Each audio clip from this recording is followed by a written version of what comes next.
Hey, wrestling fans, this is Ricky the Dragon Steamboat. Stay tuned because you'll be listening to another wrestling podcast. Braun wasn't calling you out here, dead man.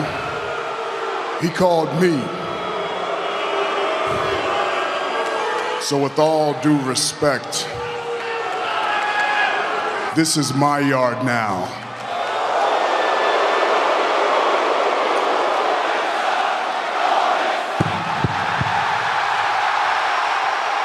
Choke slam! And this is what WrestleMania season is all about! Another wrestling podcast! Let's get ready to rumble! The cream of the crop! Nobody does it better. The best there is, the best there was, and the best there ever will be! It's time for another wrestling podcast. Oh my God! We are taking over. Drink it in, man. Austin 316 says I just whipped your ass. They think they got the answers. I change the questions. Awesome! When we talk about the legends of the sport, there's only two in my book. AWB! Another wrestling podcast! Bada boom, realest guys in the room. How you doing?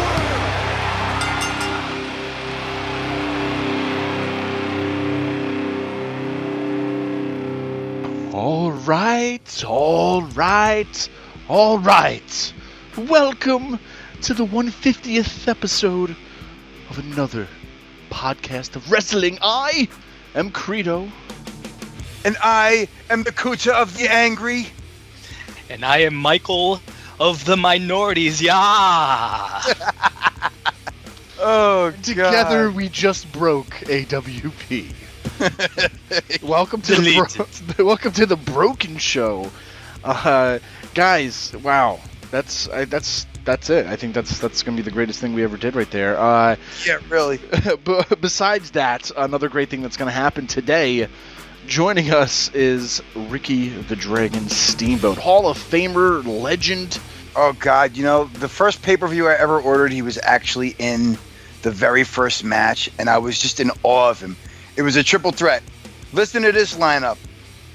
Ricky Steamboat, British Bulldog, and the Texas Tornado, Kerry Von Erich versus the Warlord in Power and Glory. So he just comes out, he breathes that fire out, and I'm just like, whoa, this guy is amazing. And he just stole the match. I mean, from then, you definitely were just hooked. The man is joining us today. It's going to be great. Guys, we broke the show at the top. I think we're living in bizarro world right now because did we just see a pay-per-view last week? Was that a pay-per-view? I mean, I feel like it was Raw 2.0 or something. I was expecting more. It's the last pay-per-view before Mania. And I feel like they killed a lot of things going into Mania that could have been saved for Mania. They could have been Mania moments. Let's talk about this because the whole thing's broken right now. Oh, my God. Catering must have been really bad, and they must be out of baby wipes because that was the drizzling shits. I don't know what you guys were watching, what pay-per-view you were watching, but I thought I was watching an episode of WCW Nitro. Like that's how bad it was, the booking. I mean, you remember that sign that Triple H held in the Attitude Era says, "Who books this crap?" In that one segment, that's the first thing that came to my mind. Man, it's like, did anybody not realize that Mania is only a few weeks after this? Like, I know this show didn't have to beat Mania or be a Mania, but still, like, it's your last platform to do, set up an angle, set up something, set up the storyline going into Mania, and let's just name some of the stuff that were destroyed at Fastlane. First of all, Braun Strowman, Nia Jax, their momentum has been killed. They were the monsters, they were the unmovable objects, if you will, and They were beaten. That's it. That just ended it right before Mania. So there's no build up to Mania. How about this for a momentum killer? How about the relevancy of the Universal title itself? Because now our main event, or what everyone is supposing is going to go on last, is going to be two part-timers going after the belt. Everyone's worst fear. It just gets worse after this, folks. But you got two guys that are part-time that could do as much drugs as they want, and they're not going to get tested because the WWE, they don't test part-timers. It's a fact. It's been out there. That's why Lesnar has been shooting needle up. I mean, Goldberg, the guy, I watched an interview post-match, and he was breathing so heavily trying to get through this interview. Like, imagine him trying to work a 2-minute match, let alone he just only did 22 seconds. This is horrible, guys. Oh my God. I don't know why people think this is good for business, because it's not. It's amazing, right? What's been so interesting for me is that I've wanted to be the guy who says, all right, I want to give this a chance. I want to see where this is going. And now that we've basically gotten almost to where we want to be, I want to turn around and go home. Like, for real. Like, we have taken the Universal title, made it worthless. We have killed some decent storylines that could have happened. Why do we got Roman Reigns versus The Undertaker? Oh, that's another story right there. Well, if we could take one step back, talk about Kevin Owens, Chris Jericho, right there though. I mean, just briefly, to where it's literally 5 weeks out from Mania, and he drops the championship after holding it for how many months?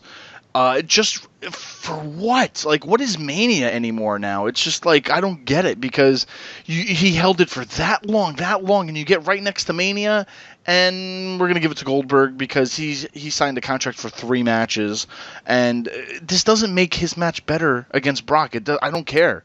Like, this title does not enhance their match. Their match was fine as it is, being, the icon versus icon match. I get it. It's the nostalgia of it. That's fine. That's all that match has to be. It does not need the championship in there. For guys that work all year round for this company to now WrestleMania, man, we can understand where CM Punk is coming from nowadays, because just for this moment right there, now he's going to fight for the U.S. Championship. The man held the top title of your brand for how many months, and now 4 weeks into it, we're just going to give him the Universal Championship match? I mean, we're going to give him the United States Championship match? What the hell are they smoking back there? Because I want some. The best part about this, the best part of the thing that came out of this match were all those gifs of Kevin Owens talking shit. Oh, yeah. Absolutely. That was great. He called Goldberg a piece of shit in the ring. Yeah. I'll tell you something right now. I mean, this was supposed to be a video game promotion that has gone way too far. And I will go on record right now and say I will not be buying WWE 2K18 when it comes out next year. God forbid they put maybe Hogan, or not Hogan, I'm sorry, like another part-timer big guy. I mean, give me a name, put him on the cover. Next thing you know, he's going to be, the next Universal Champion. This has gone way too far. Let me ask you this, though. Would we be having the same conversation if it wasn't Goldberg and it was CM Punk? It's weird, though, because, I mean, CM Punk now, no, but CM Punk maybe 10 years from now, yeah. I mean, like, you know what I mean? Goldberg just being, how many years has he been out wrestling, to where if we go down the line, 20 years from now, 10 years from now, we look at, hey, CM Punk wants to make this return, and he's just over the hill, and it's just like, come on. Like, if it was CM Punk now coming off that UFC match being beaten up, I think it would be kind of cool, but definitely not CM Punk 10 years from now. But at least then, it would be somewhat of a competitive match. I think the main problem is, why does it have to be a squash? Yeah. I mean, they had a good little ring psychology thing going where Owens kept going out of the ring. And, the little distraction with Jericho, we could have had, a couple of minutes of work. Mm. I mean, seriously, even Brock Lesnar's got to be pissed. He's gonna be like, damn, this motherfucker's matches are shorter than mine. He's probably getting the same fuck money. There's so many matches too this Mania. I'm not going to go through it right now, but like literally 14 matches, and they still haven't. There's still probably 2 on the back burner, to where, okay, they really know that this main event is going like 5 minutes, that they really need some filler, or like something has to happen after this match, to where, like, yes, Finn Balor has to come in and challenge him, like almost like a WrestleMania 9, to where, remember, Hogan came in and challenged Yokozuna after Brett lost it or whatever, something to that effect. Something's going to happen to make up for this, I think, because you saw Goldberg on Raw. The man was sweating after taking an F5 like he was, if you put him against Patrick Ewing in a sweat contest, I couldn't believe him. Like, wow. What would you just do? Man. The best part about that segment was when Lesnar picked him up for the F5, he would not let go of that title for dear life, and he held on to it like a little kid holding on to his favorite toy. No, he would have dropped it. And then he finally let the belt go. I don't know if someone yelled at him to drop the title. I mean, if you go back and watch the footage when Lesnar put him on his shoulders, he held on for dear life. Well, guys, how about this? I mean, that was one aspect of the show, just Fastlane, but okay. How about Charlotte's streak ending, her pay-per-view streak? They kind of built this up week after week, month after month, saying, she's undefeated in pay-per-views. I forget the exact number, but, okay, she lost. Remember her losing every week to 16. To Charlotte. To Sasha, she lost on Raw. How many championships to her on Raw? But she would win it right back on these pay-per-views. And once again, couldn't this have been a Mania moment to where I would have been fine with Charlotte beating Bayley for the championship, and then maybe losing it to her or whoever else at WrestleMania, just for that streak to end at WrestleMania? Like, why lose now and not at Mania? What's the big deal about doing it now or not at Mania? I feel like that could have been another Mania moment where Charlotte Flair lost her streak there. It just adds to the show, and they that's it. Her streak ended. I've said this before. Go ahead. I said this before. I'll say it again. The WWE, they get this idea in their head, and instead of waiting, they just like to blow their loads early. Like, that's what they did with Finn Balor when it came to the Demon character. They could have waited to SummerSlam to debut it, but they had to do it the Monday before. They had to end the streak, the pay-per-view before WrestleMania. I've mentioned this a couple of weeks ago. They had a great program going with Bayley. They could have built her up as this underdog, conquering everybody, finally getting to Charlotte at WrestleMania, and they blow it. Yeah, the general trend has seemed to be the payoffs are happening way too early. All the things that I think none of us would really complain about if it happened on the Mania card itself. And they're that's telling the problem. They're pretty much telling us not to watch WrestleMania because you're Pretty not going to much. get those moments there. You'll get it over here. You'll get it over there. You're not going to get this moment at WrestleMania. You're just not going to care. They don't care about the storytelling on the biggest show of the year. They just want that spectacle because that's all that matters to them right now. And it really is making a lot of people pissed off, man. Well, I think that pretty much just sums up Fastlane, though. I mean, there's other little things that happen throughout it, but that's pretty much the consensus of everybody. I don't think you guys, Mike, I know you were following Twitter, too, right afterwards. I don't think there was one good tweet about Goldberg winning that championship that night to where they could have used it for anything. No, there was not a single positive tweet about that. I mean, if you went on to Twitter that night, you saw trolls, casual fans, the hardcore fans. They all joined forces and came together and realized how idiotic a 50-year-old man is winning a world heavyweight title against a guy who is considered their workhorse. I mean, Twitter blew up. People were just not happy about it. WWE posted the video of Goldberg talking about the title win, and you did not see one positive tweet. And I take that back. There was one guy who was a fan of it, and the trolls went on attack. They shredded this guy apart, tweeting at this guy. I mean, social media backfired on the WWE in my mind, like after the shit I saw. Sure. Well, Bill Goldberg is not Bernard Hopkins. Let's just get that out of the way. Regardless, that was Fastlane, everybody. I mean, there's a lot of other good stuff coming up that happened this week, so let's just get right into the week that was, shall we? All right, guys, I was there. It was crazy. I did not expect this. The Hardys showed up at Ring of Honor Manhattan Mayhem this weekend on Saturday. They did, and the Bucks had a tag team match. They won, and then the Hardys came out. They challenged them to the gold. Long story short, the Hardys are now the Ring of Honor tag team champions.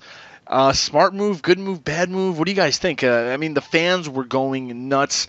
I've never seen somebody so late in their career than the Hardys are right now. Just how they redefine themselves.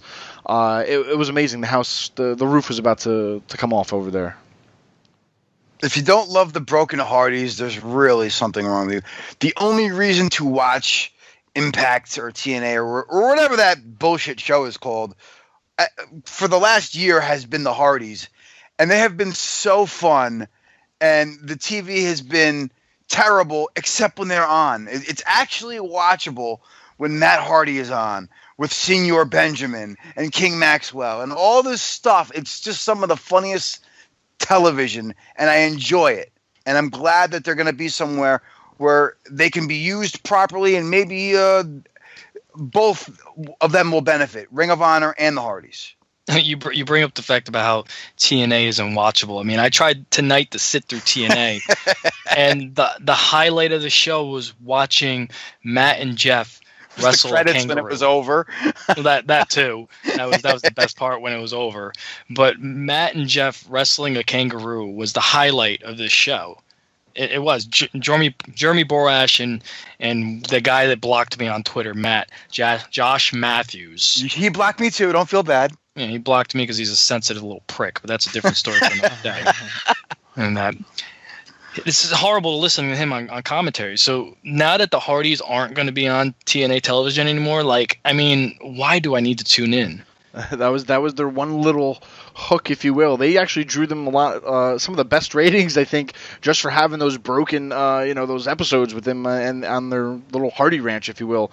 It's crazy, man. Like I said, these guys have reinvented themselves. They're now at Ring of Honor. I even hear they just TMZ just stopped them to where Matt is they're still talking in WWE and other places too to show up there. So I don't think they specifically said what their contract is at Ring of Honor. I'm sure it's some kind of a short-term thing, but still, I think they're doing something smart right now, and it is smart to kind of give them the championships.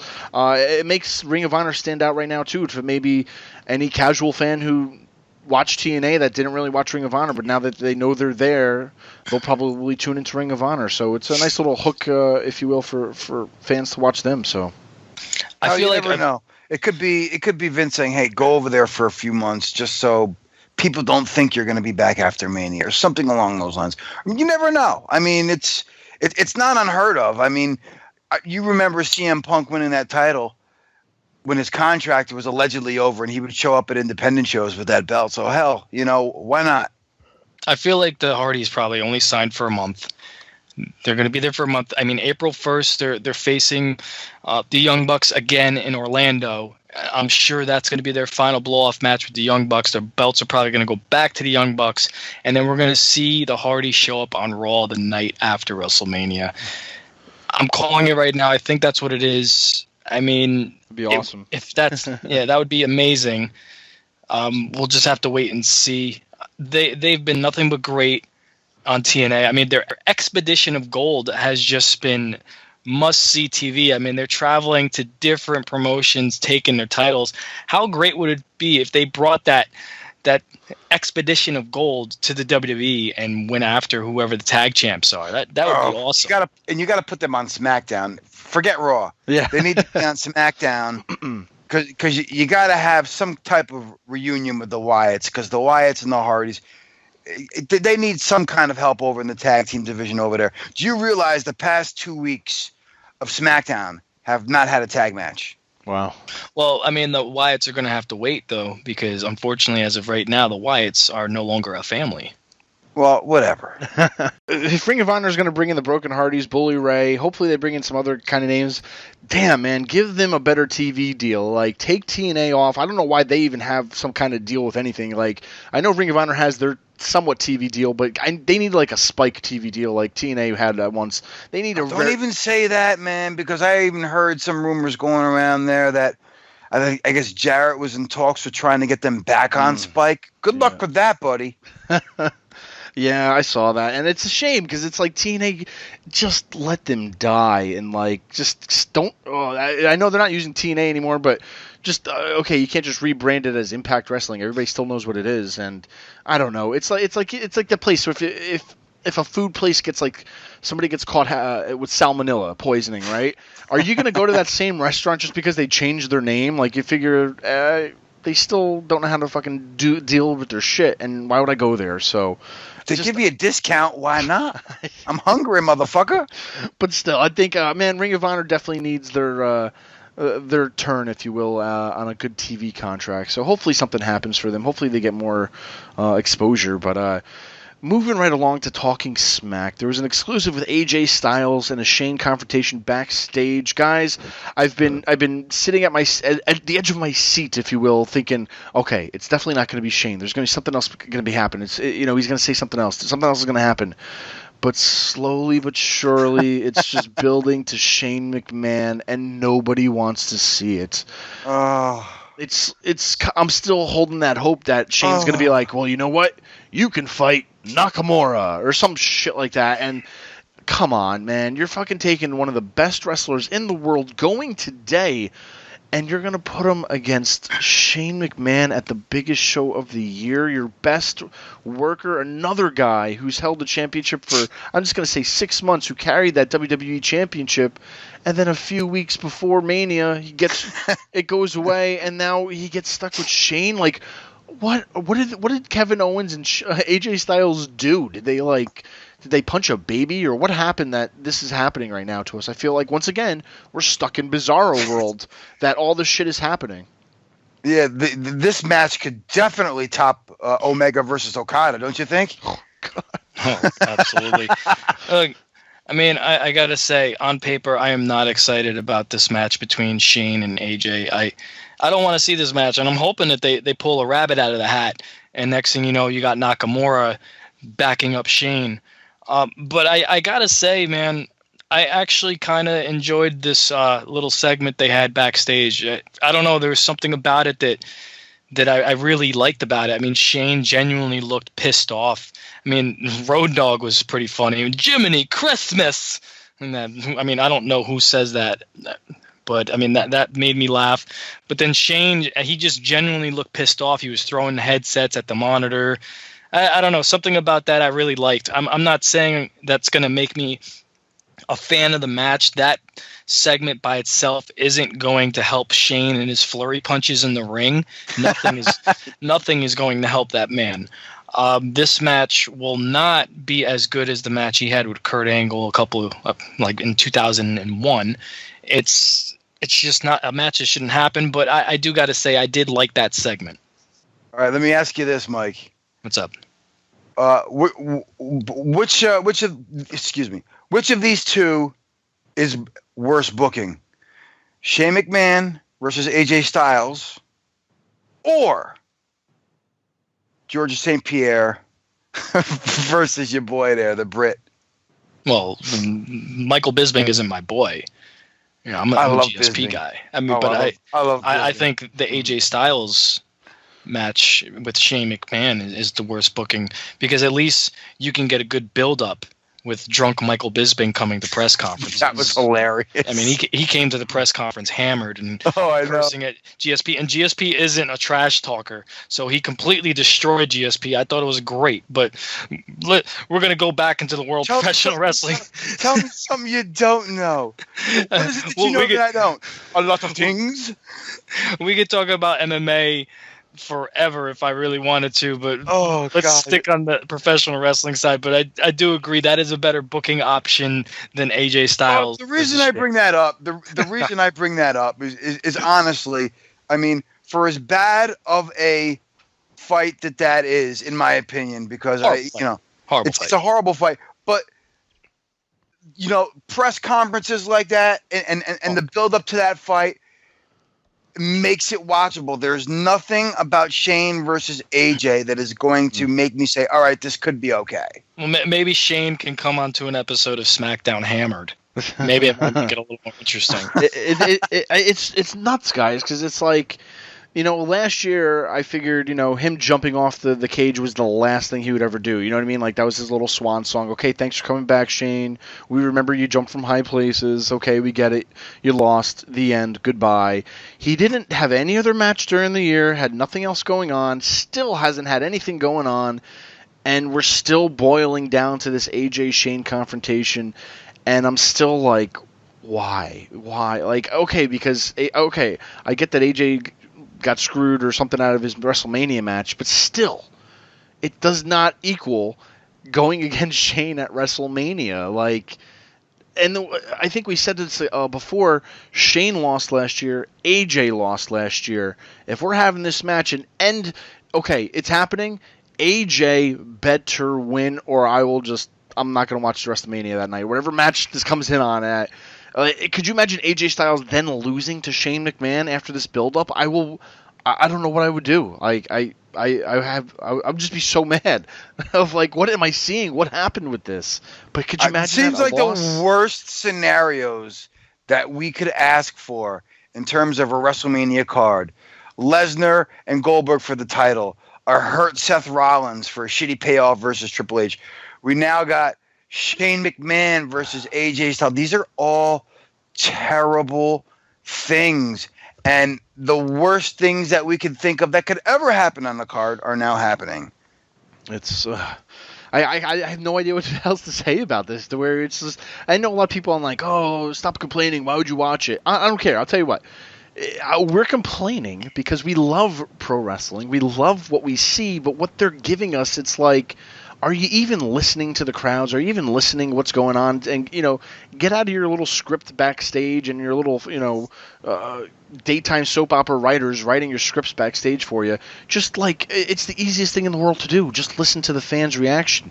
The fans love AJ Styles. You made him a champion. I can't believe that even happened this year or last year. And now we're coming to the biggest show of the year and we get rid of that. We get rid of all that momentum. And just to have this, I'm done with this. I can't talk about this anymore. I mean, let's segue, because I want to bring up something else over here. Because Raw is basically dead to me, and SmackDown has definitely been the better show. Whether I like some of the matchups or not, it is what it is. But I want to talk about John Cena and Nikki Bella in the ring. Can we talk about how awkward that look? It was so bad. John Cena looked like that guy who was like always going out with the guys, right? And then goes and hangs out with his chick when nobody's around, right? And the first time you and he's all lovey-dovey with her and kissing her ass. And then the second you bring her out and introduce her to all the boys, you're not the same to her because you're trying to be like still one of the guys and not Mr. Lovey-Dovey. He looks so awkward. And that's why I love The Miz right now, because he's just telling it how it is. It's all like fabrication. Say, dude, you made your girlfriend sign a 75-page contract.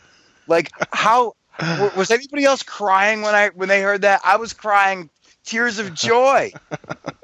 Mike, you could have dropped the mic right there. I'll tell you what. I think Cena somehow, he knows that his time is done, and as far as he ain't the big fish in the pond anymore. Granted, he still has that caliber of, he's been there, he's carried the ball, and that's what we can respect Cena for. But now he's at that, he's one leg's out the door. He's done with what he's doing, and I think, however somebody pitched this to him, whether it was Nikki, whether it was somebody else, or whether it's his idea, I feel like he's like, if this is one last time to make money or one last time to make big money, it's making like that power couple, like that Macho and Elizabeth, but now this time Elizabeth is wrestling. They're both big names. They both have a big fan base. And, Nikki doesn't have her twin anymore to be the Bella twin, so her gimmick pretty much died, and she's just Nikki now. So Nikki and Cena together, I don't know. I think they see money in that, and I think I could see money in that too, but at the same time, You want to know why this is happening? The Miz said it best on TV. He said, the reason why this is happening because it's Women's History Month right now. So John Cena needs to get ahead of the month and let people know that he's in a relationship in order to help his brand. And, he's probably not wrong. And that's why The Miz is just so funny to me, because he says, we were never allowed to even mention this relationship on TV until it looked like it might benefit John's pocket. And I'm just like, oh my God, like, you're so right. And I'm like, I hope he got that cleared, because, God damn. And you know what? He was so nice enough to not drop the mic. He let his wife do it for him. Break that, bitch, and then drop the mic. And I'm like, woo, spitting that hot fire. Some of the best stuff, though. Some of the best stuff from The Miz. We're going to talk about that later on with the promo. But did you hear what Daniel Bryan said? He hinted at a return to the ring in a year and a half when his contract, I believe, is up. He probably, he's just unhappy. He's doing what he is doing just to stay on TV, maybe just to stay relevant because he still loves the business.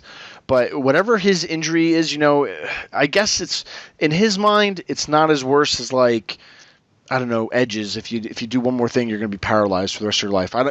Maybe in his mind, it's like, he could still go. He's just got to like tone it down a little bit. But with WWE, they got to play it safe. They retired him. And I don't know. Do you think he'll just leave and go to like New Japan or something else after this? Do you think? I mean, he doesn't. I don't think he'll care where he goes.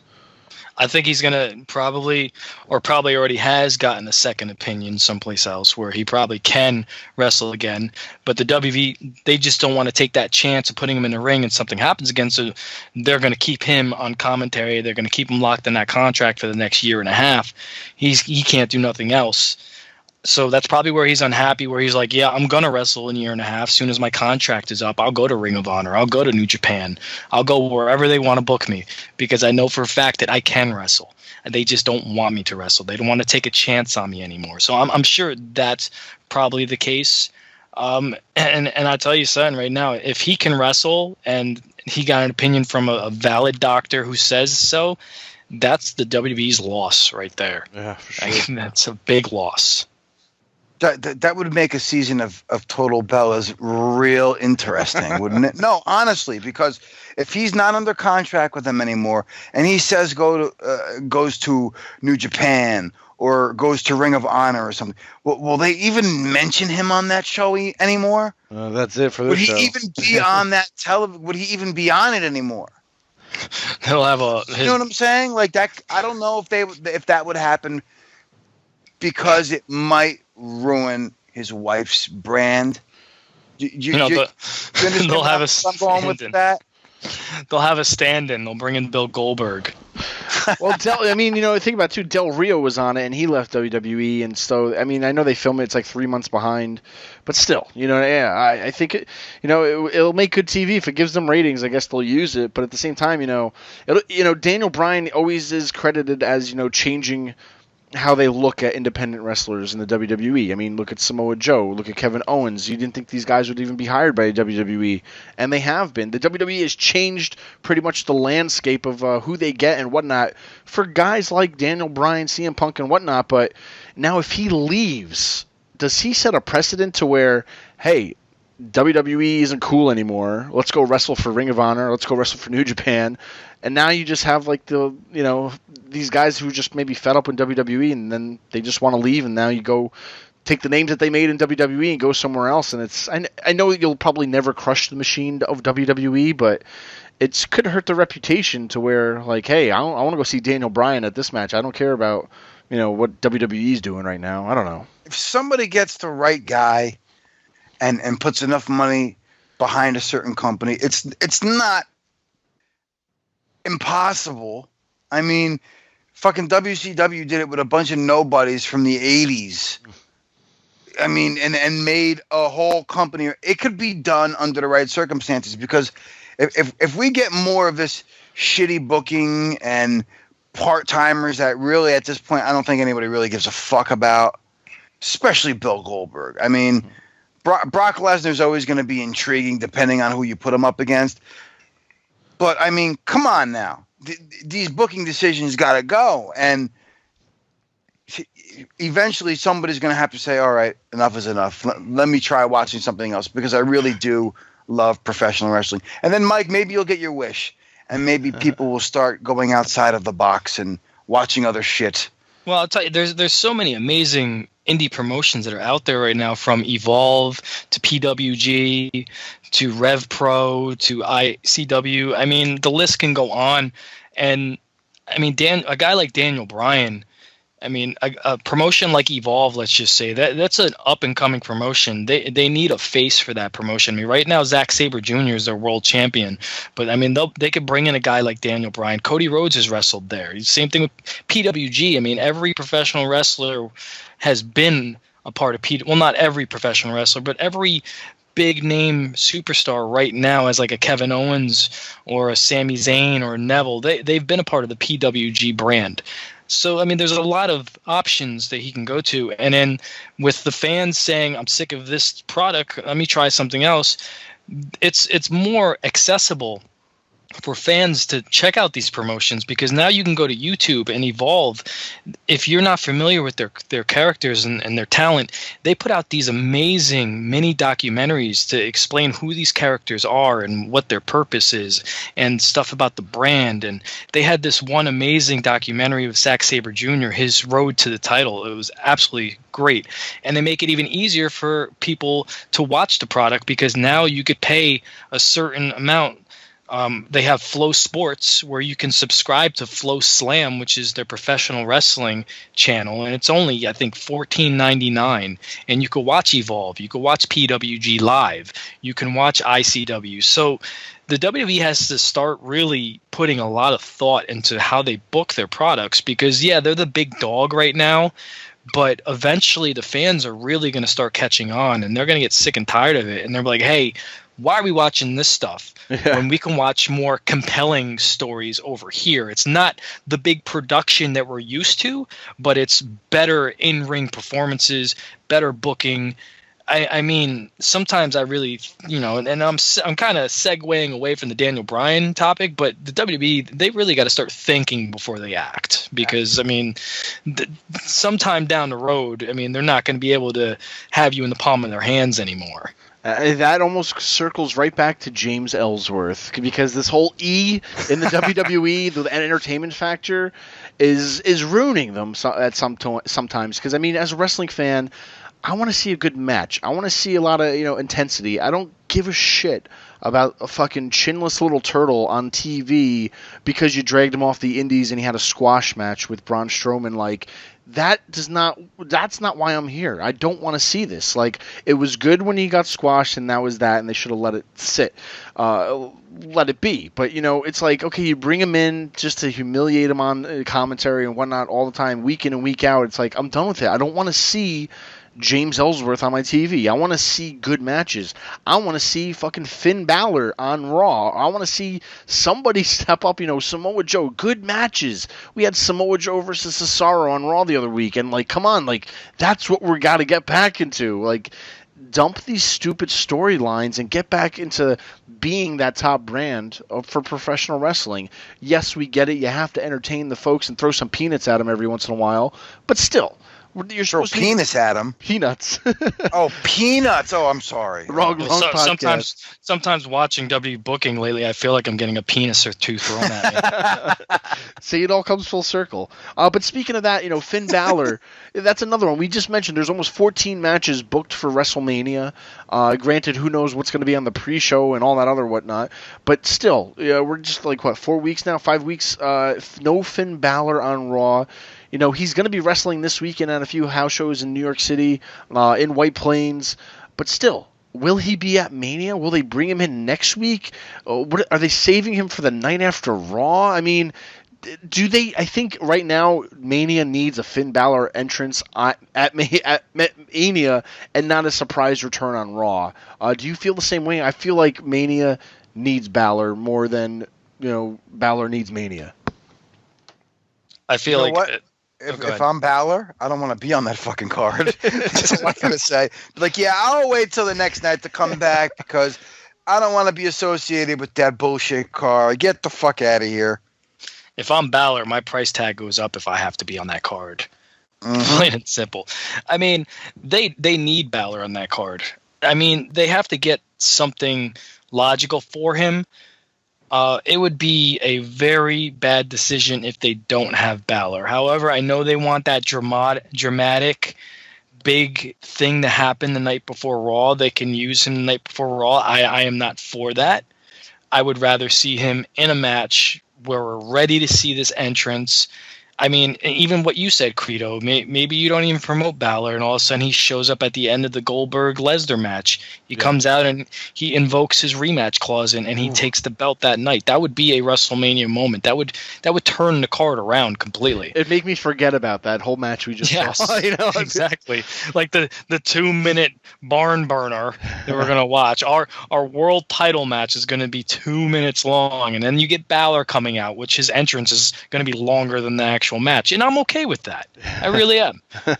We have a legend coming in the room right now, guys. Ricky the Dragon Steamboat is making his way onto another wrestling podcast.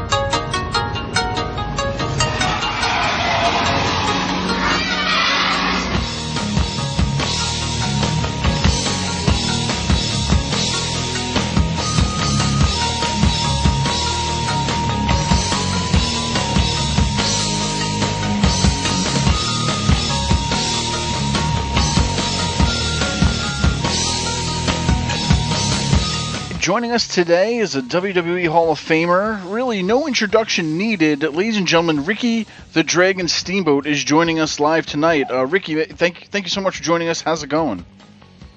Hey, Steve, doing well. Yeah, great. In the middle of moving. All right. And I just bought a new home. So you know how it is when you're taking all the stuff that you accumulated over the years and boxing it up, and then it never seems to end, right? Sure. And also, happy early birthday to you as well. I know you got a birthday coming up. I just want to wish you the best on that. Wow, you're the second guy that's wished me happy birthday today. I just had a call from Terry Taylor, Mr. Rooster. Oh, yeah. Wishing me, it's my birthday tomorrow. I'll be a very young 64. There you go. Now, we're going to tell the fans coming up where they can see you coming up on March 11th down in Virginia in a few minutes. Before that, let's talk a little bit of wrestling.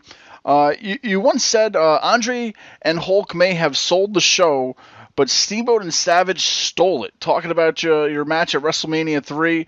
My question to you, though, is was there ever a match for you growing up that was maybe the equivalent to a Steamboat and Savage match of my generation that you either always looked at for inspiration or motivation on becoming one of the all-time greats? Well, I'll tell you, I grew up in St. Pete, Florida, and that's where I live now. I went to high school, and I was on the wrestling team, and on Tuesday nights, a couple of us guys, wrestling buddies, we would venture over to Tampa at Fort Hesterly Armory on Tuesday nights and watch Eddie Graham and Boris Malenko and Dusty Rhodes and Dick Murdoch and a very young Mike Graham, who was Eddie Graham's son. And I wrestled against Mike in high school. Oh wow. I think he went to Robinson High in Tampa, and I went to a high school here in Bogaciga. A very young Don Morocco, who at the time was a babyface.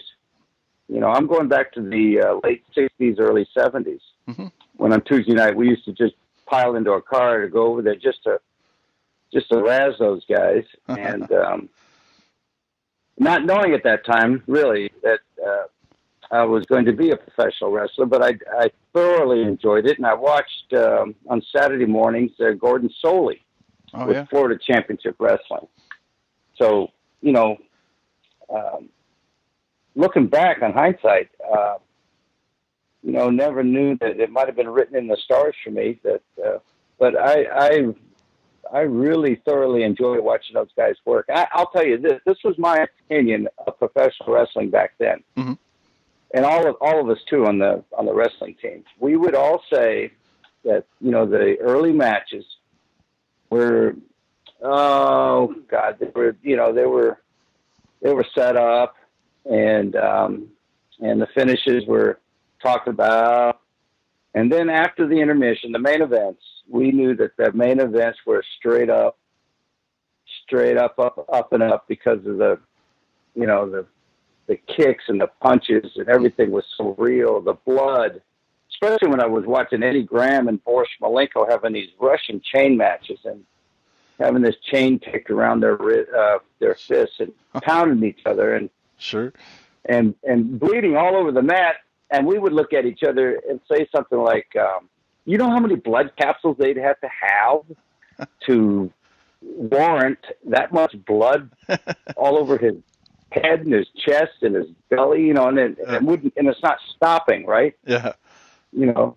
So we always thought that after the intermission, the main event guys, and we also said because they're the main event, and of course the money that they make as a main eventer is a lot more than the money that the earlier guys are making. So that's why, these guys are for real.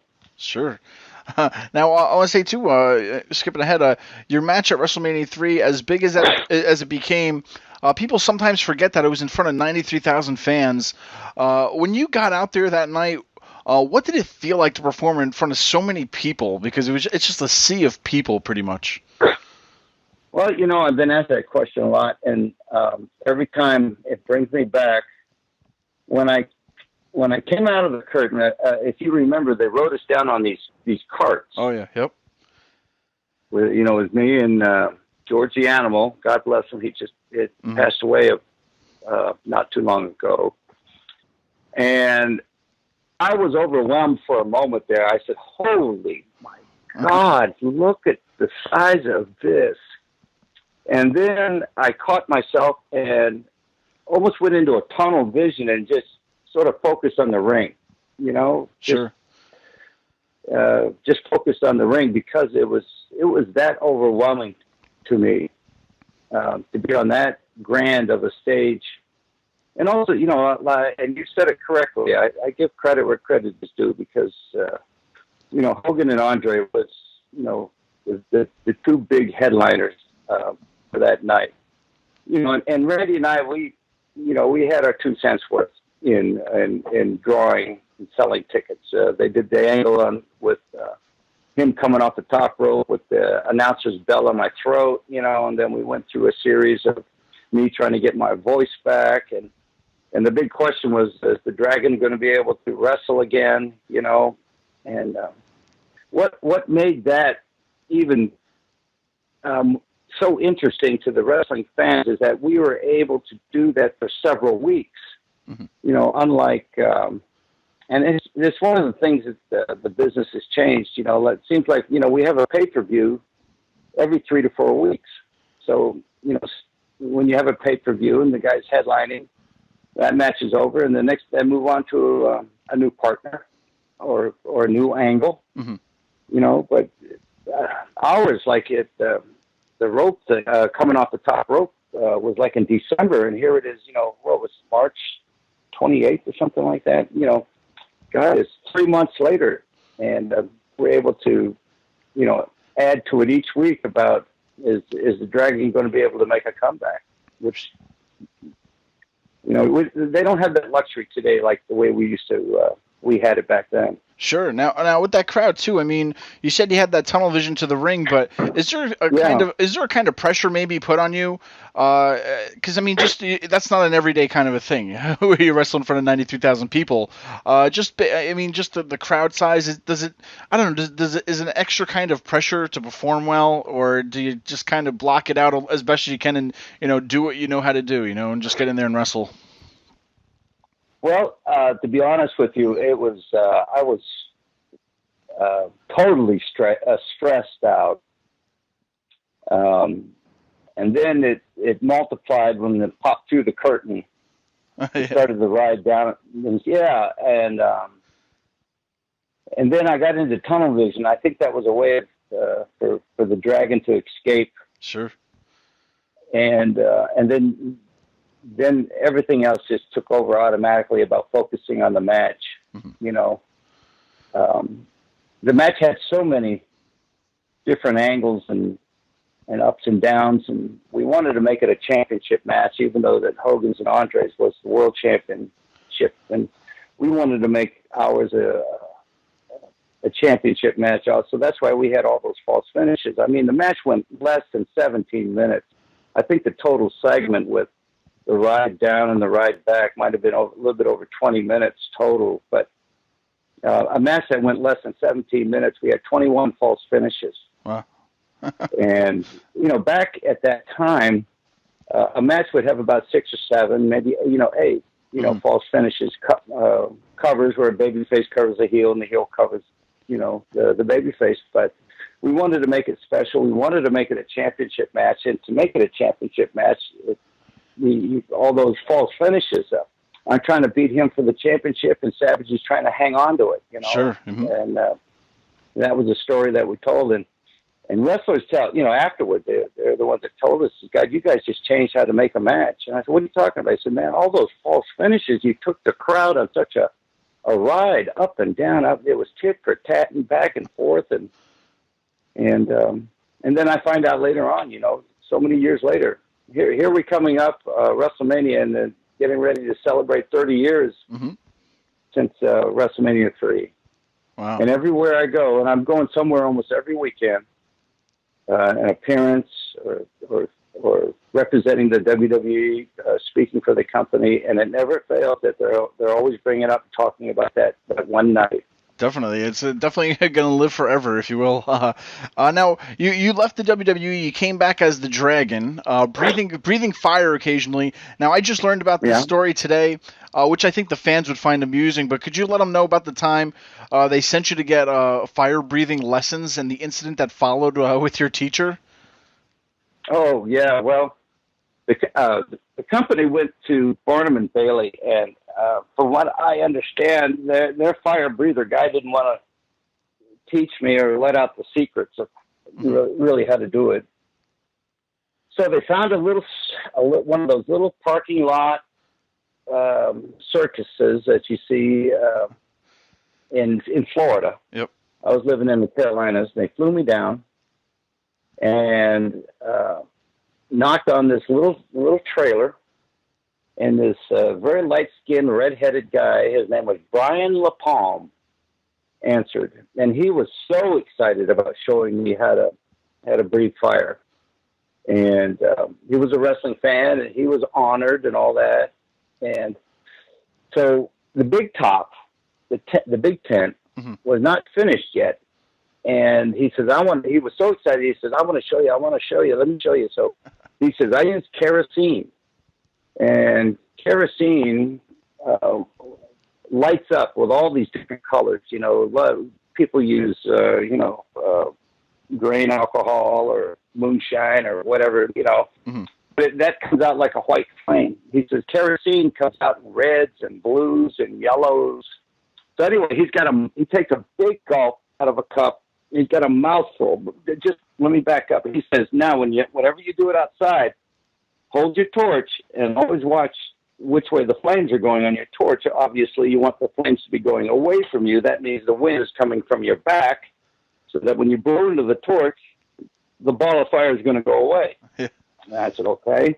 So he fills his mouth up with kerosene, and he's holding the torch up, and he's looking at the wind. And it was pretty gusty.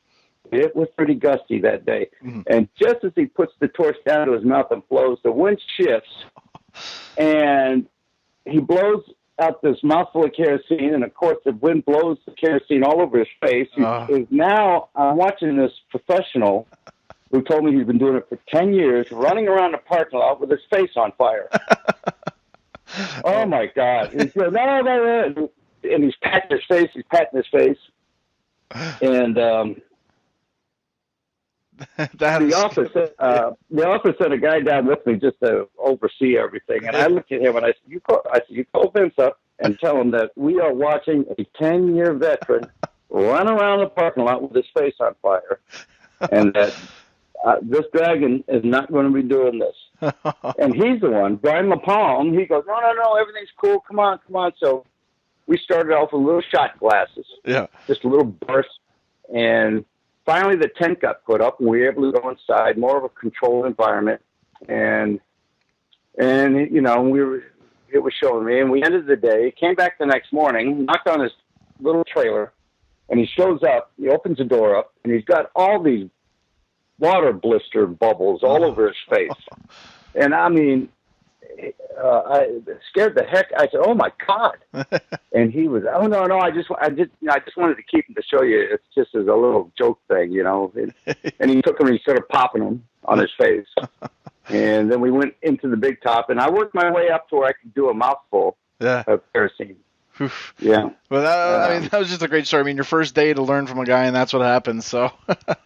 Yeah, and he's the pro, and he's running around with his face on fire. He burned off his eyebrows, the front hairline of his hair. Now, this is a fair-skinned guy with freckles, red head, light skin, and the next day, I mean, it looked like he's been underneath the sun lamp in his face for a day. Now, you've done some clinics around the country, most recently, too, up here in our area for Northeast Wrestling. At your age now, how does it feel to give back to teaching the superstars of tomorrow? Do you like being able to train and just show the students? I really do. It's one of the ways of giving back, passing the torch. I reminisce and remember how old-timers were teaching me, and it's, I can't do a whole lot of physicality in the ring, and it's only because I had an incident about 6 years ago to which I ended up with a brain bleed. I was thrown down too hard, and my noggin bounced off the mat, and I ended up with what they call a subarachnoid hemorrhage. Mm-hmm. And my doctor told me basically, he said the left side of your brain tried to separate from the right side, and your connecting blood vessels got torn apart.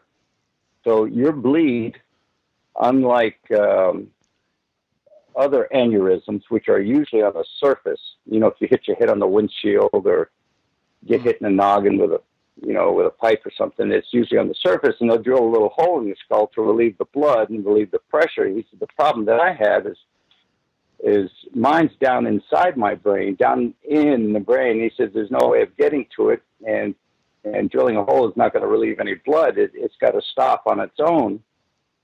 And I said, well, what if it doesn't? He said, well, let me tell you, the fatality rate with your kind of injury is 60%. Wow. 6 out of 10 don't make it. Yeah. And it's the same kind of brain injury that killed Dale Earnhardt Sr. at Daytona that year. Mm-hmm. He said, you've got that. So I had to wait it out. I was in the intensive care for almost a month. And, God being on my side, it stopped the bleed. It's done a terrible thing for my memory, sure, especially the short term. But everybody says, that comes with age. Sure. So, but getting back to teaching, I usually pick out one or two guys in the class that are pretty experienced, and they know what I'm talking about, and usually do a lot of demonstration. But I try to tell the promotions up front. I said, I'm not there to teach these guys how to take bumps, body slams or suplexes or head scissors or any of that kind of stuff. I want to teach these guys the rhyme and reason of why a match has a storyline to it. Mm-hmm. How do you tell a story in the match? And the psychology part of it, and why you do what you do when you do what you do. Why do you do this at the beginning and not at the end, and so forth and so on, and try to teach them that when you tie it all together, and the expression I use is connect the dots. At the end of the day, at the end of the match, you have told a story to which everybody that's watching can understand what went on, so that they understand winner and loser. Good guy, bad guy, it doesn't matter. Mm-hmm. I've always been the one. It didn't matter to me who won in my matches. If I got my Duke raised or the heel, it didn't matter to me. Sure. My focus was to get the match over, because I feel that when the fans go home and they're riding in their car and they're talking about whoever they're talking about, the wrestler, it's not so much that so-and-so won. It's more about the match and what took place and the things that happened in the match. And, that's what they talk about. And if you can get the match over, it really doesn't matter. I think in our business, the wins and losses, as long as the people go home talking about what a freaking match that was. My God, you see those two guys? Oh my God, Yep. That was always my goal. And I try to pass that along, because some guys get disgruntled when they said, "Oh my, I got to put him over." Don't worry about that. Get the match over. Yep. Because at the end of the day, when you come back the next time in front of these fans, they know that you went out there and you thoroughly entertained them, and they know that They just love to watch you work in the ring. And it doesn't matter, win-loss. I couldn't tell you my win-loss record. Sure, yeah. I probably lost, that's some great moments. But, I've had over 6,000 matches throughout my career. Oh, yeah. I couldn't tell you. Yeah, I couldn't tell you if it was 5,000 to 2,000 or 5,000 to 1,000. I couldn't tell you. Sure. It didn't matter. Now, as a vet of the business, do you like how wrestling has progressed through the years, especially the ones on TV now? Or did you ever basically imagine how big it would ever become back when you were wrestling? When at the very first WrestleMania, my personal feeling, at Madison Square Garden, and the special guests that were there, that Vince had something that was big. None of us knew at the time how it was going to grow into what it is today. And it's a global company, it's, over 100 countries or 150 countries watch WWE. It's a mega wrestling production. I didn't know back then, but I had a feeling it's something big's happening here that is, way out of the box from what I was so used to in territorial wrestling. Little studios, 50 people, and you do your thing, and then you go out and you go to these towns, Monday night town, Tuesday night town, and then come back the next week, Monday night town, Tuesday, same towns, Mm-hmm. That was a major difference, almost a culture shock, but sure. Not knowing how it grows by leaps and bounds the way it is today. Sure. Now, I know you're a busy guy. We just have a few fan questions for you. One coming from Ryan Stewart in Poughkeepsie. He's asking, you worked with Paul Jones. A lot of younger fans don't know about him. Can you maybe tell us about him as a wrestler and a manager working with him? Well, Paul, he came along. His era was before mine.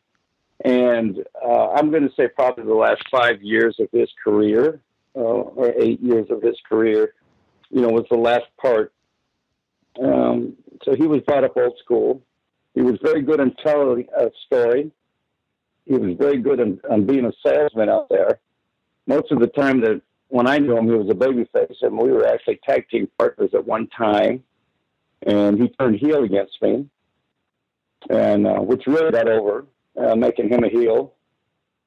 And he had a great mind for the business, good psychology, and he could sell his ass off in the ring, when the heel's really getting some heat on him. Wasn't the biggest of guys, maybe 5'9" 10-ish, mm-hmm. but, could really work. I was, one of the best workers in the Mid-Atlantic region. Sure. Now, also we have a question from Rick Malvey in Fishkill, New York. He's asking, when you wrestled Jericho at WrestleMania, he says not only were your famous snap hip tosses on point, but you still very much had it. Now, he's saying your career could have also went another 10 years as a solid worker, but why did you leave so quickly pretty much after his feud with Stunning Steve in WCW?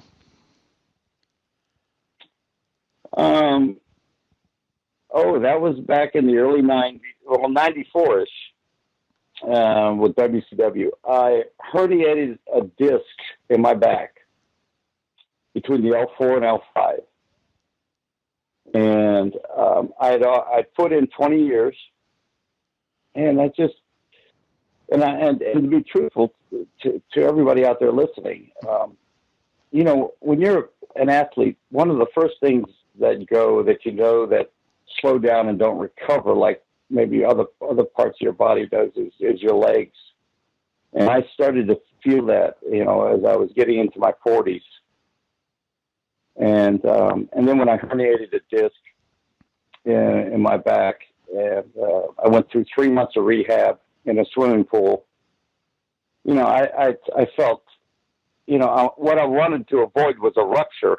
Mm-hmm. And so I said, 20 years in, and financially I was set up okay. I wasn't the richest guy in the world, but, I had planned for the future. And I just felt it was a good time. I didn't want to make a big deal out of it, like Ricky Steamboat having his retirement match, and or I certainly did not want to keep going. To which you see a lot of the wrestlers that come back after so many years, and they are just a fraction of what you remember them by, in the ring. And I didn't want fans to say to me, Ricky, maybe you should have stayed out. Yeah. It was, but even with that performance with Jericho and, with me, Snuka and Piper, and God bless both those guys who have passed. I was pretty much hands-on training at the WWE school. So I was one of the few guys, one of the few trainers that could go one-on-one in the ring at any time or any day. So I stayed pretty active ring-wise. And then after that match at WrestleMania, I think it was WrestleMania 25, Vince came to me and said, look, you really surprised everybody out there about, he said, you old fart, you still got it. He said, I'm going to put you in a match with one-on-one with Jericho. And that was the next pay-per-view. I think it was like 3 weeks later at Backlash. Yep. And, and we were able to go out there and go. It was 20 minutes. And Stephen, from there, the match, that took the match of me and Jericho. We went overseas and we wrestled through Japan and Hawaii. We came back to the States, and the crew was then going through the Mid-Atlantic region, through the Carolinas and Virginia and Georgia. And I was wrestling Jericho every night. So that one match ended up maybe another 20 or 25 matches. Wow. It was like I was back on the road again. Here I am in my mid-50s, and I'm back working every single night. and God bless Chris Jericho, really taking care of me, and what a prince of a man, Nice. But yeah, feeding me for those arm drags and allowing me to get up in the air like I used to when I was younger, and the fans just that's all they wanted to see, Sure. Just do some Ricky Steamboat stuff, and it was well worth the ticket. Oh, definitely. And the last question we have from Randy Hammond. He's asking, many wrestling fans consider your match with Macho Man at WrestleMania III to be one of the best matches of all time. But do you think that is your best match? And if not, what is? Well, I'm also asked that question a lot. That match was one of my best matches. And I'll tell you, as you would know, Steve, back in the day, a lot of times, when two guys get in the ring, they already know the finish.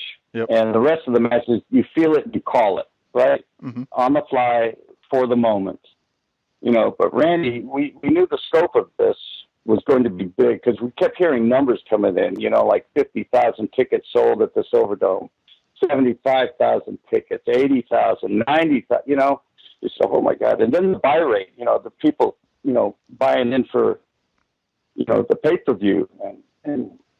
And so we had the idea, hey, Kip Ihaza, Hogan, and Andre, but we're going to go out there and steal it. With that many people watching, let's really go out there and make a statement. So putting together something like that with 21 false finishes and trying to remember all 21, that's what I was talking about earlier about being so stressed. Mm-hmm. Trying to remember 21 false finishes. My goodness, and. What's next? Oh, yeah, okay, what's next? Okay, and then back and forth. And Savage and I, and you couldn't even tell when you watch, but we were feeding each other on what was coming up next. He would throw out 3 or 4 words, and my light bulb would click. And then I would throw out 3 or 4 words, and his light bulb would click. And through that whole match, we just kept relaying back and forth, make sure that both of us are on the same page, that he's not going to try and do something over here, and I'm going to be trying to do something different. Next thing you know, you got 2 guys that doing something totally different, and what happens, they get hurt. Yep. So we were on the same page throughout that whole match. And I'll tell you something too, real quick. I was so relieved when it was over. I was so relieved. I remember, like it was yesterday, going through the matches and going through the false finishes and like, okay, that's 12, that's number 15, that's number 18. three more to go, 19, 20, 21, and then the finish, right? It was such a relief. It's almost like I looked up at God and I said, "Oh, it's over. It is finally done." But I've had to answer the fans' question. I've had some real favorite matches when I was teamed up with Jay Youngboy as a tag team there in the Carolinas. What a tag team we were, and I have gone on public on saying this, that the 5 years that we were together as a tag team was probably the most fun time. You always try to make your work enjoyable. Sure. And also sprinkle in a lot of seriousness so that the fans can get the story. But it was so relaxed and so fun. We worked with Jack and Jerry, the Briscoe brothers, Sergeant Slaughter, and his protege kid under his wing, Don Kernoodle. That was so much fun. I mean, it was one of those types of jobs to which you get up in the morning and you are so happy to be going to work. Definitely a magical match. Magic was made that night. Now, for Saturday, March 11th, Classic Pro Wrestling presents Saturday Night Slam, where all the proceeds will go towards the Special Olympics. You and your son Richie will be at the West Point High School in West Point, Virginia, along with the Rock and Roll Express, Magnum TA, Axe, Tito Santana, David Hebner, and so many more. What can you tell your fans that are coming out there to see you on March 11th, who have never met you before? Any words for the fans coming out there? Well, what an opportunity for fans to get a picture and get an autograph with maybe some of the superstars that they heard about, and then that you can, they go on the website and watch matches of them. But now you get to meet the person in real life. Opportunities like this don't come around a lot. And it's just going to be a one-night affair in which you get all these guys at big names, and even Hebner, the referee for my match, with Randy Savage. So, what can you say about being able to come out and see some of these guys that really laid a lot of groundwork for the future stars of today?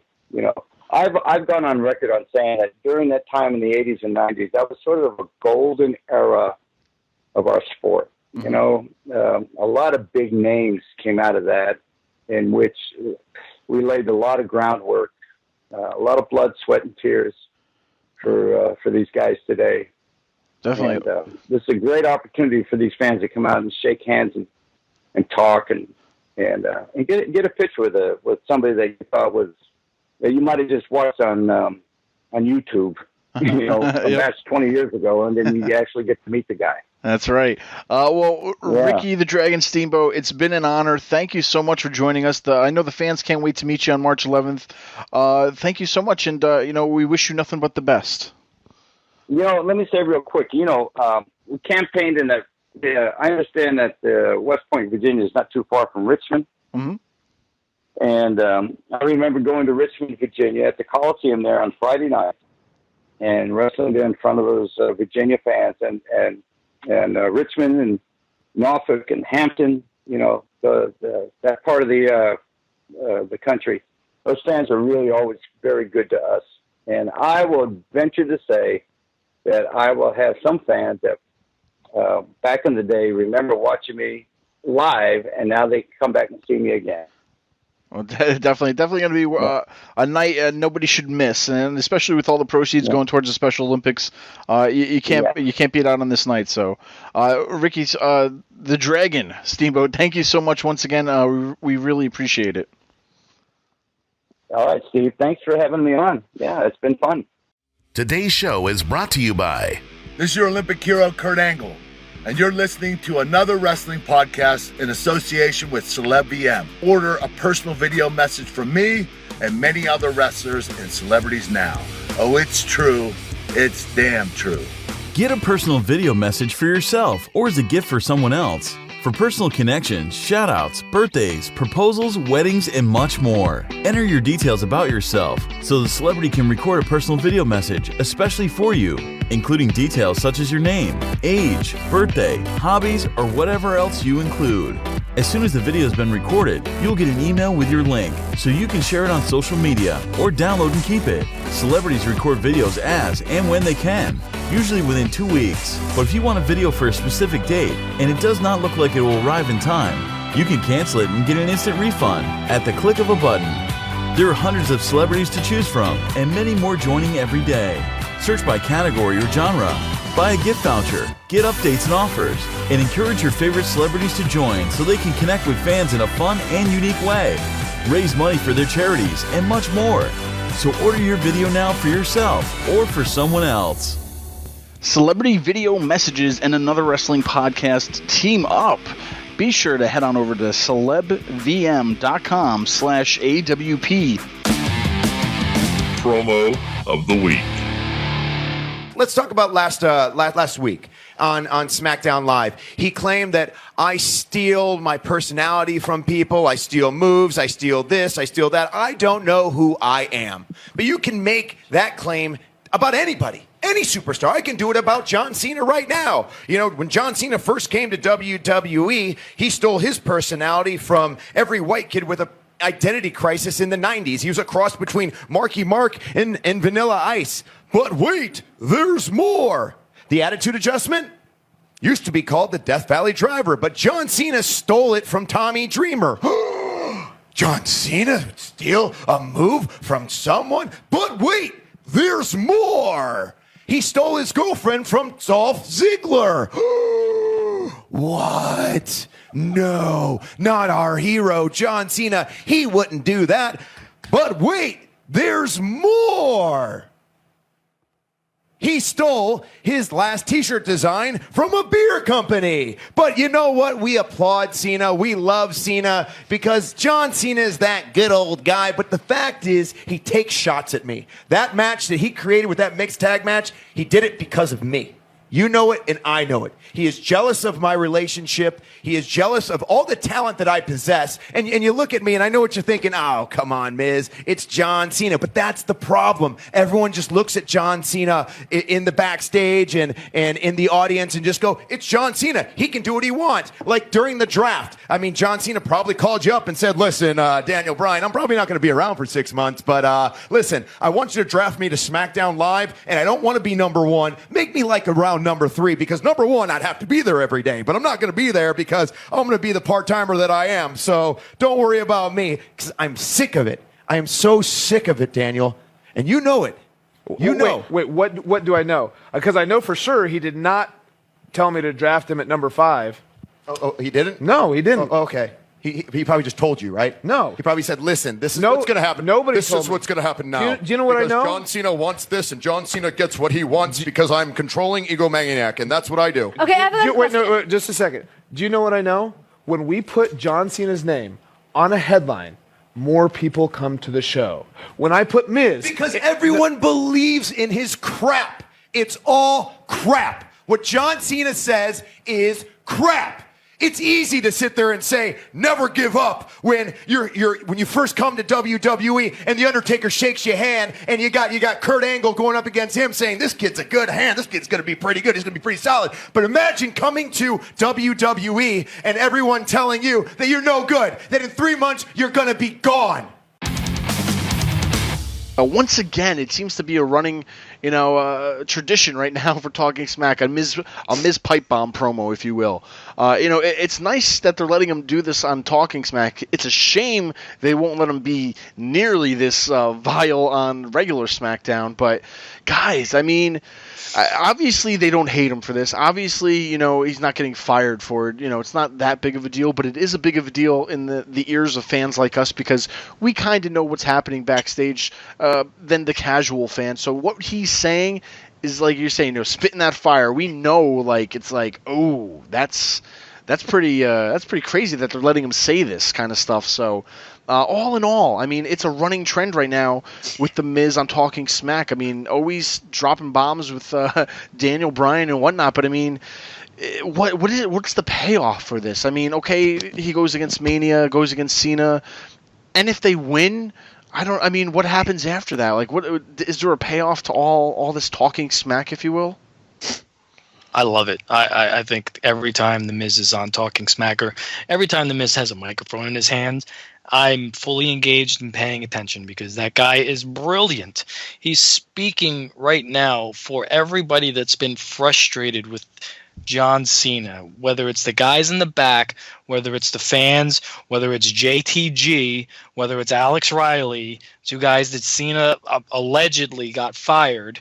I mean, he's really speaking the truth. I mean, he's telling you that, John Cena says that I ripped off my ideas. Well, let's just go back. He ripped off the ideas of every white boy in the 90s who had an identity crisis. Facts. Let's see what else he did. He ripped off, his T-shirt idea from a beer company. Facts.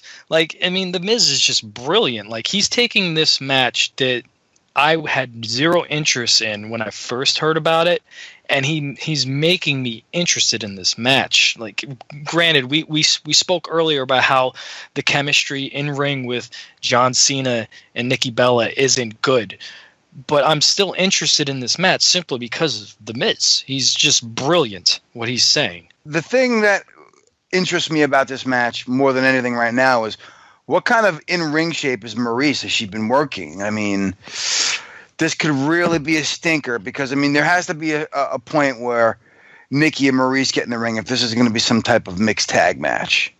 And more importantly, they have to win. Maurice and The Miz have to win because if we get to a point where John Cena and Nikki Bella win this match and John Cena's going after WrestleMania, then what was the point? Let's get some heat on The Miz, another guy who goes over on Cena, build him up a little bit, and you got another potential contender for I don't know, Bray or Randy Orton. I mean, I'll say this though. I'll say this: if the WWE is booking this for Miz and Maurice to win, they're not going to have the Miz pinning Cena. They're going to have Maurice pinning Nikki Bella to win the match. You think so? Yeah, I don't, and I would love. Don't get me wrong, I would love to see the Miz pin John Cena, but when you get inside the brain of Vince McMahon and Kevin Dunn, they're gonna want to see their golden boy stay strong even in a losing situation. So they're gonna have Maurice probably pin Nikki Bella, which it's shitty to even think about, but I mean that's how it probably would go down. Yeah, but if that's the case, then you're making somebody who's going to be on the roster who's supposed to be another top name because Nikki Bella's no slouch. I mean, she is the John Cena of the women's division. On SmackDown over there. Let's be honest. Apparently, the rumor mill is saying that this is her last match. That she's planning on retiring either at Mania or the pay-per-view after Mania. She's pretty much down to the wire. Oh, no shit. Yeah, maybe my prayers are being answered then. Thank God. Yeah, it's been, like I said, it's been a little running tradition on Talking Smack for all these Miz promos. So I really hope, though, by the end of this year, would you guys like to see the Miz as a WWE champion again? I wouldn't be opposed to it. I really wouldn't be opposed to it because the guy has been busting his ass. He's putting in that mic work. He gets better every time you see him in the ring. He's evolved where most guys have stayed stagnant and they have just stayed with their same old bullshit, their same old sets. He's constantly changing. He changes with the times.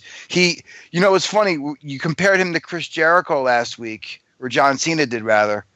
And in a certain way, he is right because every time Jericho would come back, he reinvents himself. And The Miz has really done the exact same thing. Mm-hmm. I mean, it'd be interesting. I'd love to see for this, just for talking, just to get the title, just for reinventing himself a little bit, just recreating the Miz. If you asked me this question 2 or 3 years ago, I would have said absolutely not. That's like the worst decision you can have. That Miz era with the title was horrible. Now fast forward to today and you ask me that question, I'm going to be all about it. Like, yeah, give that man the title. He's earned it. He's improved in the ring, in my opinion. And that guy can cut a promo like none other. I think on SmackDown, he's the best guy on the mic. So, yeah, I would love to see a title run with him. I think he could take that title, and he could be that hated heel like a Ric Flair in the 70s. He's amazing. Oh, sorry, no pun intended. He's awesome. All right, ladies and gentlemen, let's talk about the must-see matches of the week. The last few weeks, I've been picking the match that I thought was the best out of the 4 WWE shows. I'm going to try something a little bit different this week. So I'm going to say what match I picked, and Mike and Credo, I want you guys to either agree with me or disagree with me if you felt that it was the best match on that particular show. So for Raw, I'm saying the Cruiserweight division is on point. It's the only reason to watch Raw, which is why I picked Rich Swann versus Neville. Credo, agree or disagree? I definitely agree. I'm definitely loving what Neville's doing and how he's helping this division out. So I'll agree with you on that one, yeah. Absolutely. I mean, they need to get rid of the purple ropes. That's the only thing. I mean, every time I see the purple ropes, I think of that Prince song, Purple Rain, and it kind of takes – well, it used to take away. But the match that Neville and Jack Gallagher had at Fastlane was the match of the night, in my opinion, on a shitty card. And then the match that Rich Swann and Neville had on Raw was the next match of the night. Yeah, man, the Cruiserweight. Incredible. The Cruiserweight division is stepping up, and now with the addition of Austin Aries, we're going to get some good wrestling with the guys who wrestle in between the purple ropes. I mean, it's going to be some good shit coming in the next couple of weeks. Yeah, that roster is ever getting better and better every week. I mean, some of these bums that we've had on, just as jobbers are going to slowly but surely disappear. I mean, I even love Noam Dar. I think that guy is absolutely hilarious. Alicia Fox. I mean, and you know something about Noam Dar? He's another guy. You have not got to see the potential he has in the ring. I mean, he was a big-time player in ICW, big-time player in the indie scene. I mean, that guy can wrestle, and they haven't let him get to that level of wrestling just yet. And when he does, you guys are going to be mind-blown. All right, so for SmackDown, the must-see match is AJ Styles and Randy Orton. Credo, agree or disagree? I disagree with that one. AJ Styles pulled off some awesome matches with John Cena on SmackDown, but Randy Orton, this match, I thought it needed more. It was to decide the number one contender going into Mania, and Orton got the clean win. I thought there needed to be more controversy, especially leading up to the bullshit match of AJ Styles and Shane McMahon. I was expecting some more of, somebody coming out to ring the bell or something to just fire up AJ even more, and I think it fell flat in my opinion. Come on, you're telling me you didn't like the big hog, James Ellsworth versus John Cena, Nikki Bella? Yeah, really. I mean, that match was horrible. I agree with you, man. I actually loved that match. Truthfully, both guys, you could throw each guy in the ring with a broomstick and they could put on a match of the night. I mean, Randy is just so natural what he does, and AJ's ring psychology is just amazing. I mean, that fake out he did with the phenomenal forearm, and then when Randy went for the RKO and he faked it, I mean, that was brilliant booking right there with how they pulled that one off. I mean, it was a clean finish. I agree with Credo. I mean, I wish there was some controversy in a way, but it still was an entertaining match. Yeah, I don't understand the whole clean win thing. But you know what's funny is when we go in situations where, oh man, another match that wasn't a clean finish. Like we bitch either way, so it doesn't really matter. Is really what I want to say. As long as we didn't get the dusty finish. Oh God, yeah. All right. So 205 Live, just because I had to. I mean, there were 3 matches on that card that night, but I had to go Austin Aries, Tony Nese. Just a nice contrast of styles, and of course, Austin Aries is just so much fun to watch. The only thing is, I wish he would have had that match on Raw, because that Chicago crowd was so hot for him, and the next night in Indianapolis, it was just dead. So I mean, you didn't really get the same fan reaction, which was for his return on Raw was perfect for that. Credo, agree or disagree? Was this the match of the night for 205 Live? Well, I'll say agree because honestly, this is the match that actually made me watch 205 Live again. Now, hear me out because, a lot of the guys on there are great, but I feel like I've seen them over and over and over and over and over from Raw to 205. Like I've seen them do every which possibility of matchup they could possibly do with these guys, and I've just been like, I've seen them. I don't really need to tune in anymore. Bringing names in like Neville and Austin Aries to tune up this cruiserweight division to be, on par with, like the X division was years ago or whatnot, to where, it's not a step down. I think it's just guys who fit in this class a lot better, and having Austin Aries there, especially going against guys like Tony Nese, that's the kind of cruiserweight matches I want to see. I'm over, the little Gallagher dude, and, I'm over gingers in general. I'm just, bringing Austin Aries, though. I'm so happy to see him back, and just in time for WrestleMania. So this definitely made me want to see 205 Live again. So, I was a little disappointed I didn't get to see a thumb in the eye. I really wanted to say that too, but I think that's best saved for Neville at Mania. That thumb to the eye will get over with that crowd way better. I agree with that. I was just watching the entire match, waiting for the thumb to the eye. Yeah. But like Credo said, I mean, that match, getting to see Austin Aries wrestle again, that's what got me to tune into 205 Live. I mean, I watched 205 Live regardless, but I'm not as engaged and locked into it as I was when Aries was on the TV, because Aries is just amazing in the ring, and just to see his name in that division, it gives it a little more credibility. And I just imagining him versus Neville at WrestleMania. Please, Vince, give these guys at least 20 minutes, please, because these guys deserve it. I would love to see this just be separated from Raw and get away from SmackDown. I would love for this to be a 2-hour show. I really would. Because I think the roster needs to build a little bit more and get more talent on there to sustain that type of show, even if it was 90 minutes. They need to go to a place like Full Sail University to film this show. They have to get away from the mainstream crowds, because a lot of those fans, let's face it, a lot of the fans that go to the shows, they're not the hardcore fans. They don't watch anything that doesn't have John Cena's name on it, or a guy that they know is on it. So when you're putting them on right after SmackDown, these fans that aren't as into it as most fans, they're tired. I mean, they have to go through a taping of Main Event, then 2 hours of SmackDown, and then they have to sit through the 205 Live.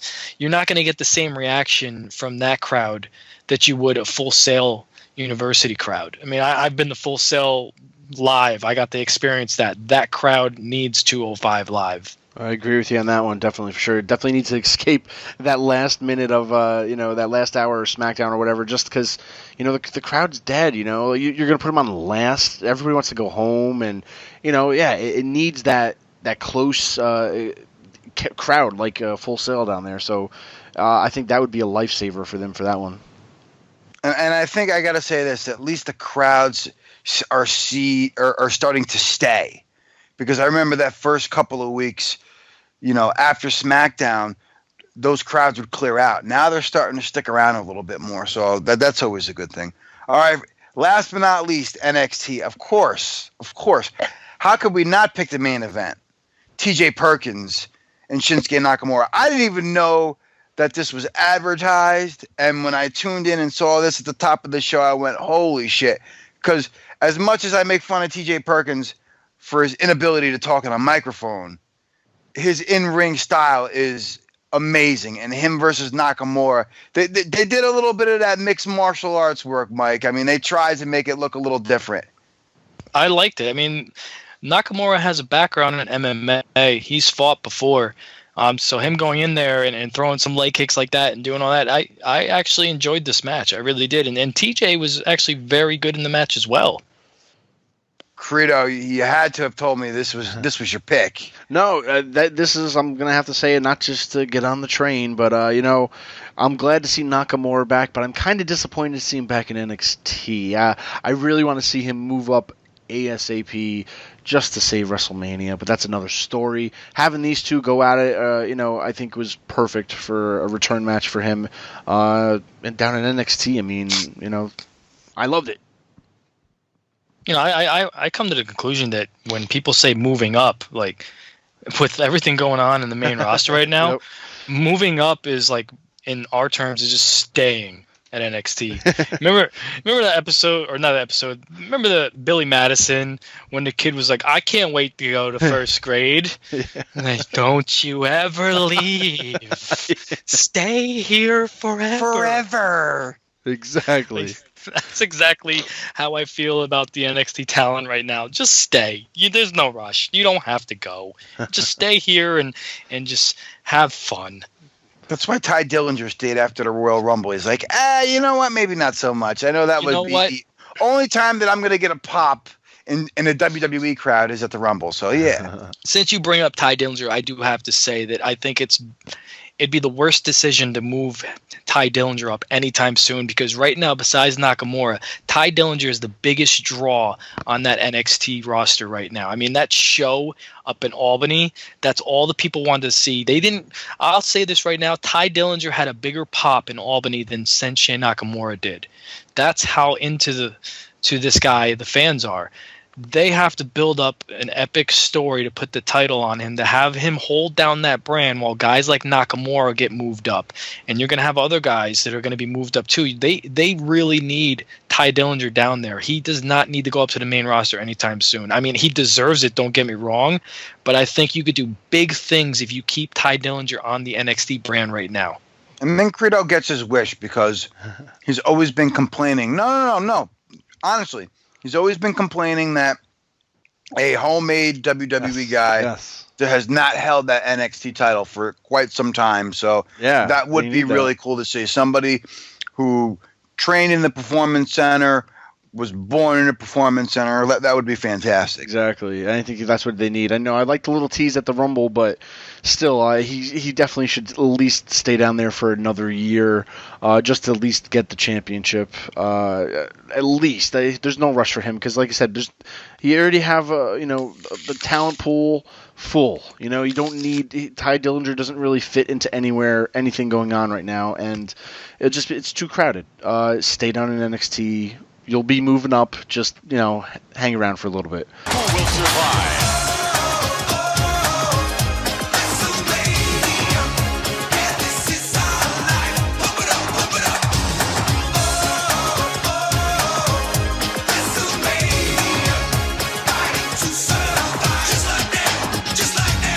But guys, we're on that road to WrestleMania.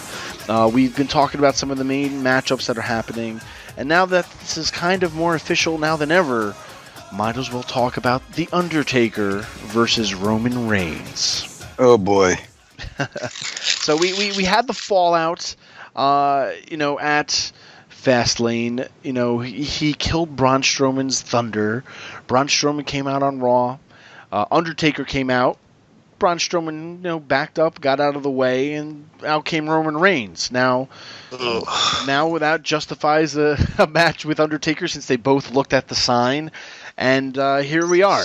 Undertaker versus Roman Reigns. Guys, is this the last match we're going to see for The Undertaker? I mean, I feel like we've been saying this for years, but what else could he give that he hasn't given yet? And man, I mean, if this isn't the last match, it has to be the second to last match. Or unless he told them that he can go for another year, that's why we're getting Roman Reigns right now. I don't know. But man, Roman Reigns, Undertaker, could we see 21-2?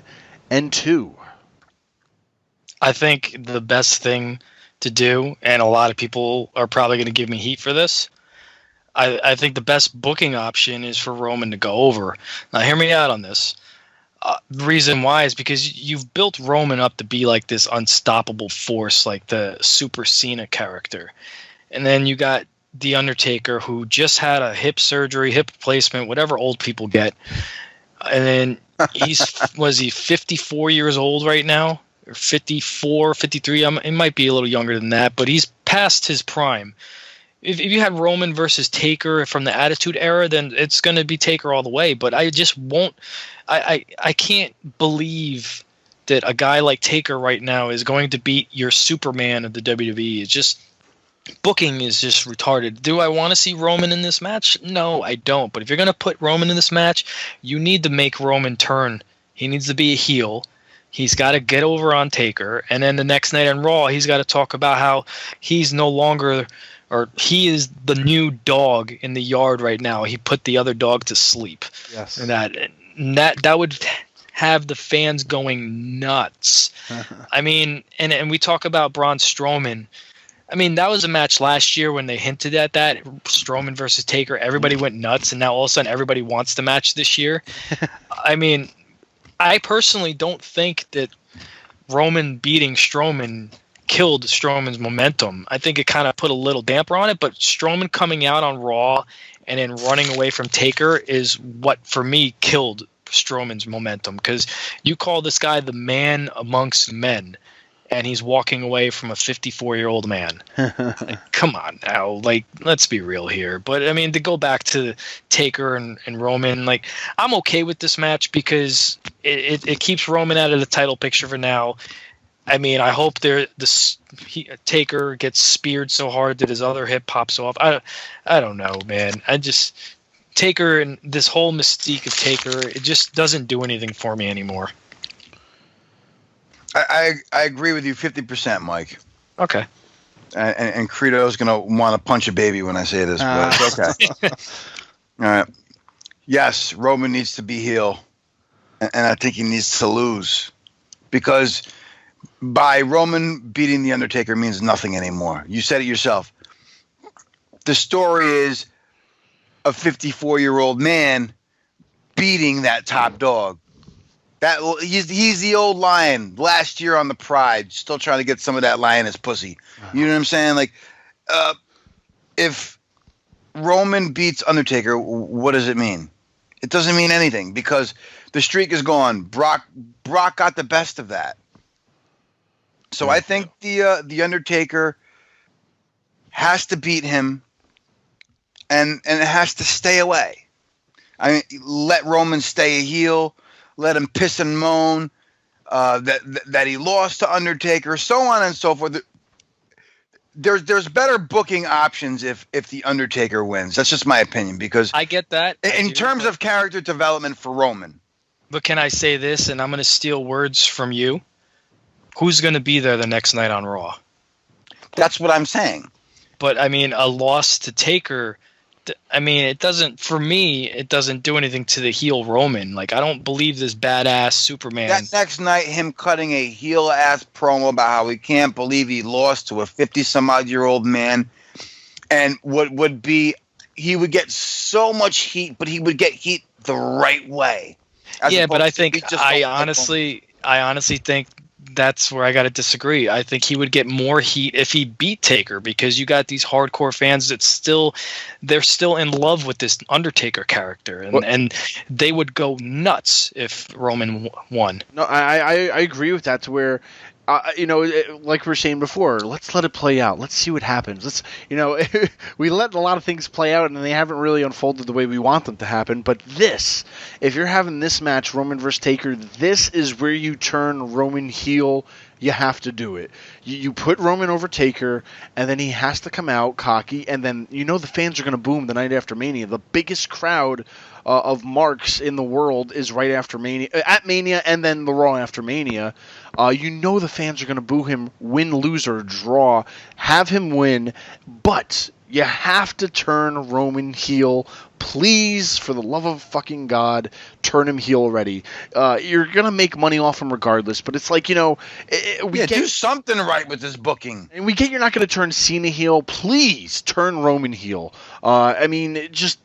Please. Like, that's the only thing I think that'll make sense after Roman beating Taker, like, for his character just to change for the good, and I think he needs that. I mean, Roman Reigns was awesome when he wasn't really doing promos and he was just like in that rage coming out, beating people people's asses. And then all of a sudden they gave him a mic and he started saying suffering succotash and went downhill from there. But, you know, stop trying to make him the Cena. You know, you remember that. I know you remember that. Just the worst. And then he winked at the fucking crowd or the camera like it was. It's like, yeah, it was so hard for him to say that. It's like, stop trying to make him this, you know, Cena 2.0. Like, the fans aren't having it. It's not that time. It's not, you know, times have changed since like how Cena became that character to where what we have now with Roman Reigns. So at the end of the day, this Taker match needs to be that catalyst for Roman Reigns' heel turn. And I will be happy with that at the end of the day if this is that whole match that leads to just Roman being a full-blown heel. Because you already have Seth Rollins being a face. You already got Samoa Joe as a heel. You got Triple H still in the factor as a heel. We got a few heels, but I think having Roman as that another top heel would be perfect, and I think it would suit him. And then maybe the fans will start cheering for him, which will probably be fucking A. You know, it's like after all that work, you know, now we got all the fans cheering him too. After we just turned him, so I don't know. I think that's what really needs to just happen, though. But could you guys have seen anybody else face Taker this year? On that Raw roster? I mean, who would you rather have seen maybe at the end of the day besides Roman this year? I would have rather seen Finn Balor. Finn? Yeah, Finn Balor. Yes. I think those dueling entrances would have been amazing. And if it was going to be his last year too, I would say that would have been a good passing of the torch to a demon versus a demon, you know, a new type of demon. But yeah, definitely Finn Balor's a good choice. What about you? Agree, Cooter? Is that? Oh yeah, I mean, I think those entrances together would have been amazing, one after another. Who do you root for, and whose would take longer because that ramp from in the Citrus Bowl is pretty long. Undertaker walking or Finn Balor doing that like demonic crawl, like oh shit, man, you better pull out 45 minutes just for the entrances alone. Wow. So at the end of the day, give me a prediction. Book the outcome for this, guys. Mike, win, lose, or draw. Who's walking out of WrestleMania, Taker or Roman? Like I said, a lot of people won't agree with this, but I think it's the best booking option. You turn Roman heel. You book him to win this match. That gives him the best heat of the night. Cooter, you sticking with your guns? I'm sticking with my guns. I'm saying that Roman's turning heel, and I think Undertaker is it's the last year of how do I want to say this? Excuse me. It's the last year that old mangy lion is at the top of the pride type of thing. Well, there you go, guys. WrestleMania is not too far away, but we'll see what happens. We're still on that road to WrestleMania. It's broken WrestleMania right now. Everything's broken. God damn it, I'm out of Cheetos.